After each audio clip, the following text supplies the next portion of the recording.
अस्सलाम वालेकुम।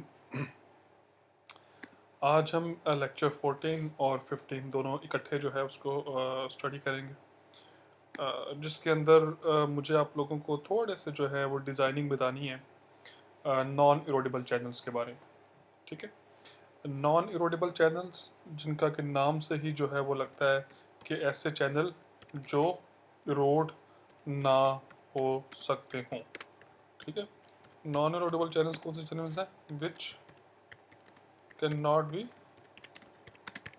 इरोडेड, कि आप जिनको इरोड नहीं कर सकते, ये बेसिकली नॉन इरोडेबल चैनल्स हैं।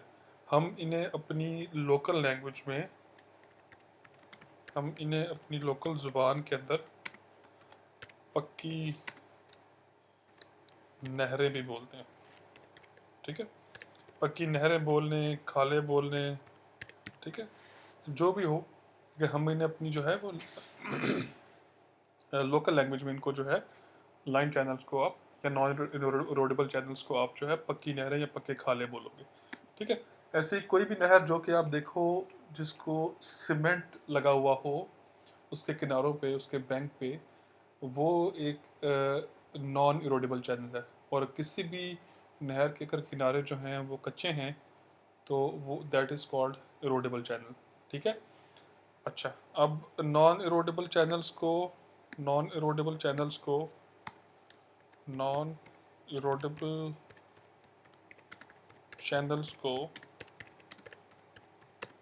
हम हम लाइंड चैनल्स भी बोलते हैं। ठीक है, नॉन इरोडेबल चैनल्स जो हैं they are also called lined channels. ठीक, यह बात याद रखनी है आपने। कुछ अब इनके बारे में पॉइंट्स हैं, मैं स्लाइड से जो है वो पढ़ूंगा और फिर आपको समझाने की कोशिश करूंगा। ठीक है, कहते हैं कि जी कि मोस्ट लाइंड चैनल्स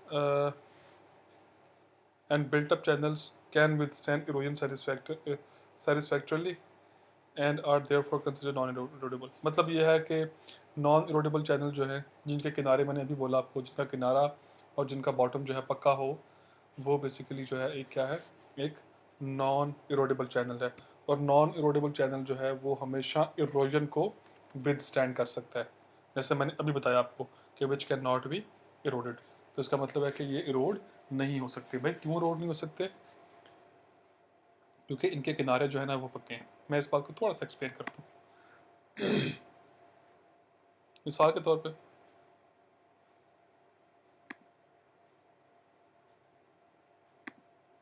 ये कोई आपकी कैनाल है ट्रेपेजोइडल शेप में। ठीक है, ट्रेपेजोइडल इसलिए बना रहा हूँ कि जो फैसलाबाद की लाइन कैनाल है वो बेसिकली ट्रेपेजोइडल शेप में ही है, तो उसके साथ आपको रिलेट करना आसान होगा। ठीक है, किसी नहर देखी हुई है फैसलाबाद की तो उसको पता होगा कि फैसलाबाद की नहर है वो बेसिकली ट्रेपेजोइडल शेप में है और वो है भी लाइंड। ठीक हो गया, ये है जिसका बॉटम, वो लेफ़्ट साइड पे है उसका एक किनारा, और ये जो राइट साइड पे है ये इसी कैनाल का जो है दूसरा बैंक है। ठीक है, और ये सीमेंट के बने हुए हैं सारे के सारे, ये लाइंड है एक तरह से। ठीक है ना, ये लाइंड है। सही हो गया। अच्छा, अब ऐसे ही कोई बिल फर्ज हम सपोज कर लेते हैं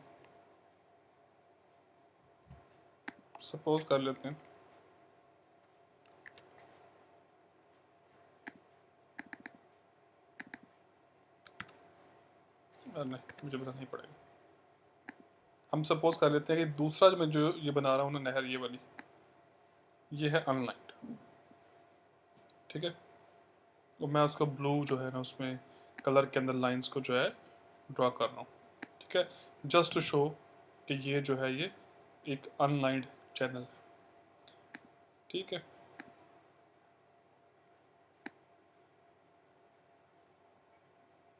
एक क्या है, एक अनलाइंड चैनल, जिसको हम लोकल लैंग्वेज में बोलते हैं कच्ची कच्ची नहर या कच्चा खाला। ठीक, अब होता क्या है कि जब पानी इसमें फ्लो करता है,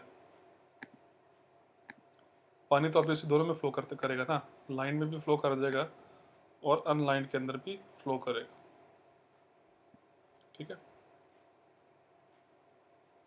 ये लाइन के अंदर भी फ्लो कर रहा है पानी, और पानी जो है वो अनलाइंड के अंदर भी फ्लो कर रहा है। अब चूंकि पानी मूव कर रहा है, तो मूविंग वाटर जो है ऑब्वियसली आपको पता है कि जब भी कोई चीज़ मूव कर रही होती है तो वो मूवमेंट जो है, पानी की मूवमेंट जो है, it will apply a certain degree of force on the banks and on the bottom of the channel. ठीक है, मैंने क्या बोला है कि जब वाटर मूव करता है ना, वाटर किसके ऊपर मूव कर रहा है? वाटर कैनाल की सरफेस के ऊपर मूव कर रहा है। ये मूविंग वाटर जो है, it will apply a certain degree of force because of resistance. Obviously resistance होगी ना किनारों के बीच में, और वाटर की जो क्या कहते हैं, पानी की जो जो वेव है, ठीक है, उन दोनों के बीच में जो है ना रेजिस्टेंस एक होगी। वो रेजिस्टिव फोर्स जो है ऑब्वियसली क्या करेगी कि वो फोर्स अप्लाई करेगी उसके किनारों के ऊपर भी और उसके बैंक के ऊपर भी।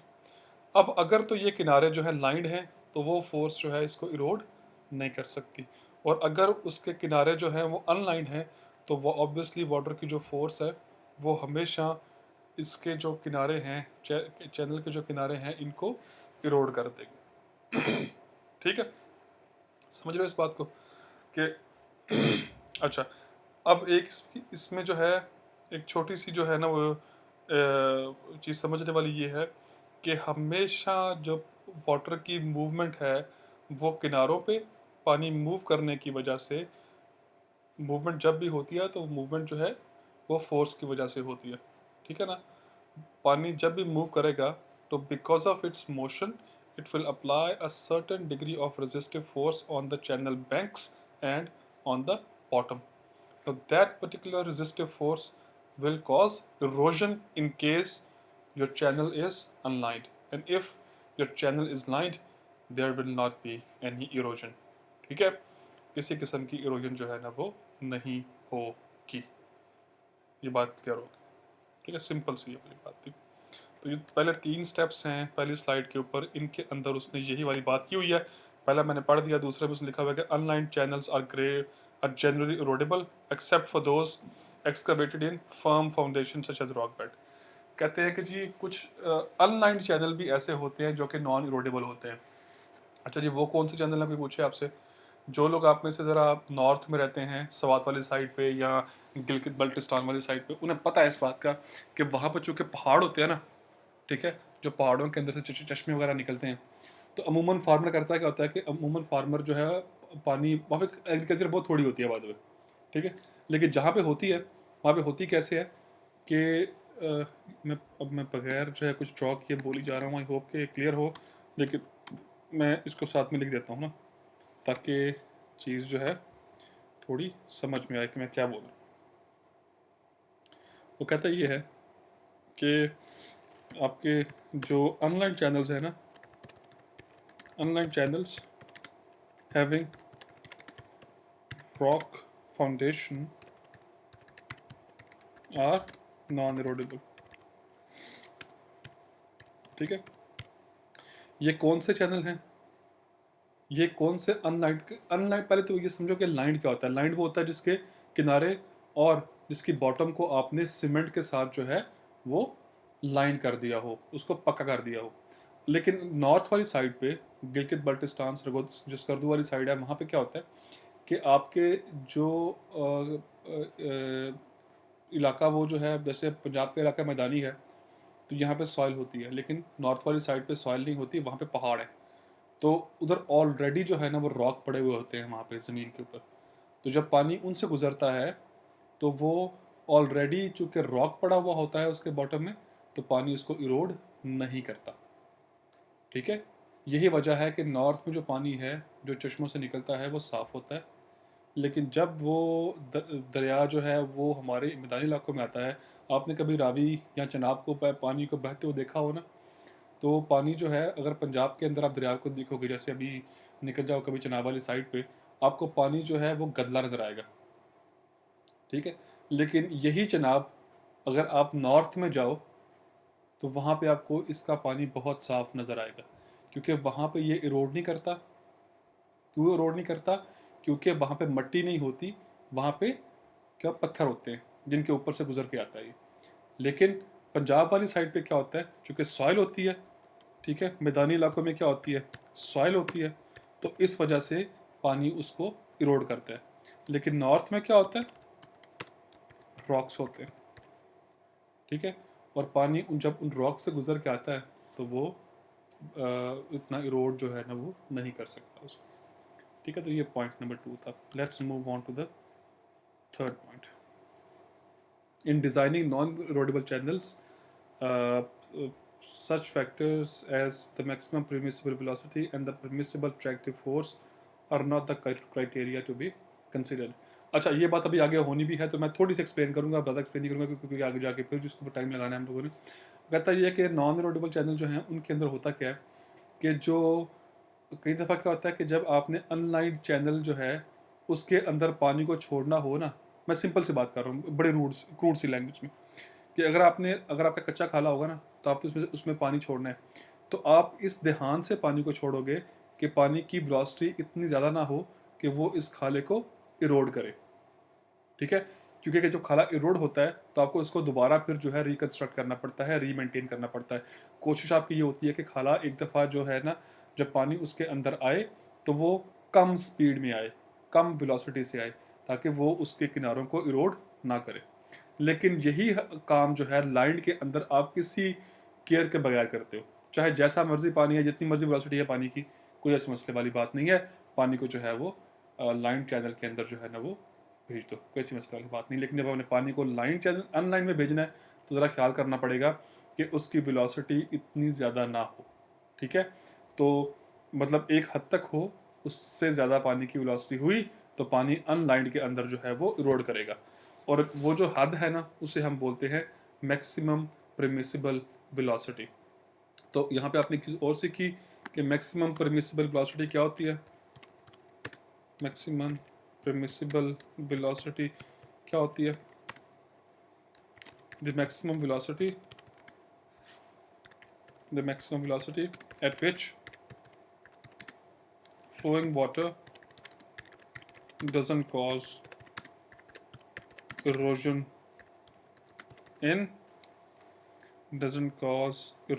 in unlined channels,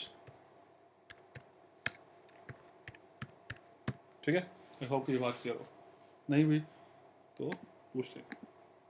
next simple है, लाइनिंग मटेरियल। लाइनिंग मटेरियल क्या होता है कि जिस चीज़ से आपने अपने चैनल को पक्का करना है। लाइनिंग मटेरियल क्या है, मैं यहाँ पे लोकल सी लैंग्वेज में लिख देता हूँ कि लाइनिंग मटेरियल का मतलब क्या है, the material with which you will line your channel. ये वो मटेरियल है जिसके साथ अपने चैनल को लाइन करोगे, सही है। तो फैसलाबाद वाली जो नहर है उसको किससे लाइन किया गया है, उसे कंक्रीट से लाइन किया गया है। तो कंक्रीट जो है फैसलाबाद की नहर का लाइनिंग मटेरियल है, कोई इसमें से ऐसी इशू वाली बात नहीं है, इसमें पता है इस बात का, ठीक है। तो कहते हैं कि जी जनरली जो लाइनिंग मटेरियल होते हैं ना वो कंक्रीट होते हैं, जो कि फैसलाबाद वाली केस में मैंने बताया आपको। स्टोन मेसनरी, स्टील भी इवन होता है। आप अपनी हाइड्रोलिक स्लैब में जाओ, जो वहाँ चैनल बनी हुई है वो स्टील की है, ठीक है। कास्ट आयरन की बनती होती है, ये सिर्फ लैब्स के अंदर होती हैं स्टील की। और कास्ट आयरन की जो चैनल्स हैं ये जनरली जो है ये कहाँ कहाँ होती हैं, आपकी लैब्स में होती हैं, जहाँ पे अपने एक्सपेरिमेंट करने होते हैं हाइड्रोलिक्स के, ठीक है। आगे टिम्बर, टिम्बर की बनी हुई, टिम्बर की कहाँ देखी होगी आपने, मैंने तो अपनी आंखों से देखी है टिम्बर की जो है ना वो बनी हुई चैनल जो है, ठीक है। वो कहाँ पे होती है, नॉर्थ में। ये जो बच्चे आपके सवात वगैरह वाले हैं इनसे पूछना कि वहाँ पे कई दफ़ा किसान जो है अपने खेत के अंदर पानी जो है थ्रू एक ऐसी चैनल को से लेके जाते हैं जो किससे लाइन होती है, लकड़ी से लाइन होती है, ठीक है। फिर ग्लास भी होता है, ग्लास भी जनरली जो है ना लैब के अंदर ही काम आता होता है, मतलब लैब का ये अंदर आपने कोई चैनल कंस्ट्रक्ट करना होता है ना तो आप ग्लास से करते हो, ठीक है। वजह क्या होती है, वजह ये होती है कि अपने लॉसेस को कम से कम करना होता है ताकि आपके जो एक्सपेरिमेंट के रिजल्ट्स हैं ना वो ठीक है। तो हम जनरली जो है ना ग्लास यूज़ करते हैं वहाँ पे, और इवन प्लास्टिक भी इस्तेमाल, ठीक है। फील्ड के अंदर मैंने आज तक जो लाइन के देखे हैं ना वो कंक्रीट देखी है, स्टोन मेसनरी देखी हुई है जैसे जो ईंटों वगैरह से बनाते हैं, ठीक है। मैंने टिम्बर देखा हुआ है, ये तीन देखे मैंने फील्ड के अंदर। बाकी ग्लास, प्लास्टिक, कास्ट आयरन और स्टील ये लैब्स के अंदर ही लगते होते हैं जाके। ठीक है, नेक्स्ट। अब वो कहता है कि जो सिलेक्शन मटेरियल जो है ये इस बात पे डिपेंड करता है कि आप के पास कौन सा मटेरियल अवेलेबल है। कंक्रीट जो है, चूँकि पाकिस्तान में कंक्रीट की भरमार है, तो हम अपनी चैनल जो है कंक्रीट से लाइन करेंगे, ठीक है ना। लेकिन अगर आपके पास कंक्रीट नहीं है, कोई जगह ऐसी है, जैसे मिसाल के तौर पे आपने जो है ना जाके नॉर्थ में या किसी ऐसी जगह पर जाके, किसी ऐसे मुल्क में जाके जो है वो चीज़ों को लाइन करना है जहाँ पे कंक्रीट है ही नहीं, तो फिर आप क्या करोगे, आप कंक्रीट इस्तेमाल नहीं करोगे, कोई उसकी जगह कोई दूसरा मटेरियल जो है उसको यूज़ करके चैनल को जो है वो लाइन करोगे। एक तो ये है कि आपके पास चीज़ अवेलेबल कौन सी है। फिर कॉस्ट ऑफ द मटेरियल, कि वो मटेरियल चलो चलो अगर अवेलेबल है भी तो महंगा तो नहीं है, ठीक है, ये भी देखना पड़ता है।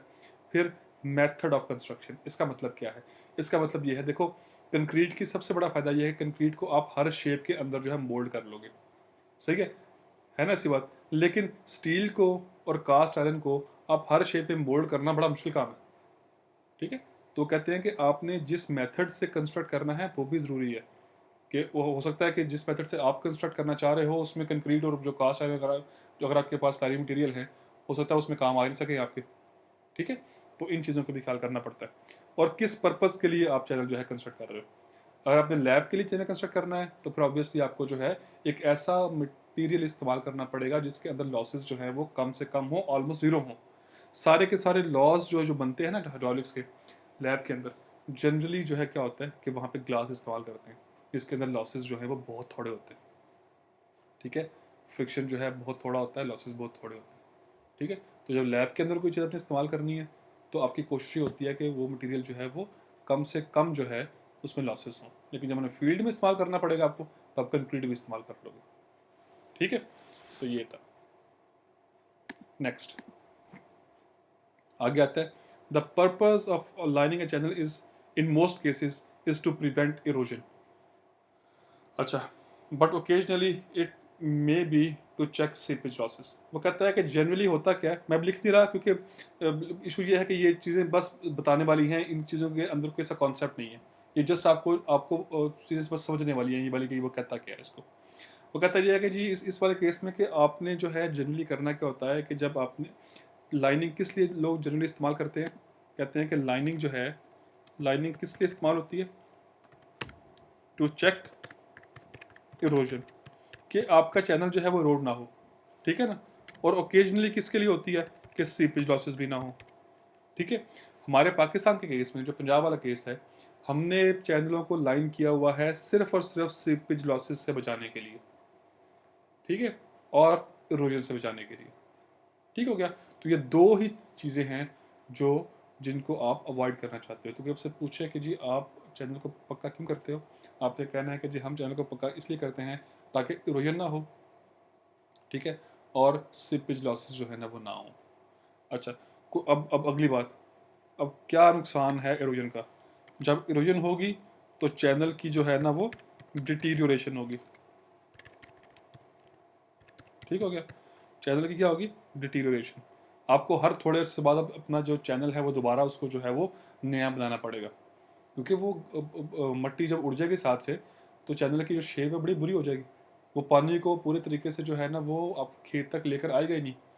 तो इस वजह से जो है ना इरोजन से जो है ना इसलिए हम जो है उसको लाइन करते हैं ताकि उसकी डेफिनेट शेप जो है वो हमेशा रहे। दूसरी बात ये है कि सीपेज जो है उसको जो है उससे नुकसान क्या होता है, उससे ये नुकसान होता है कि आपका जो वॉल्यूम ऑफ वाटर है,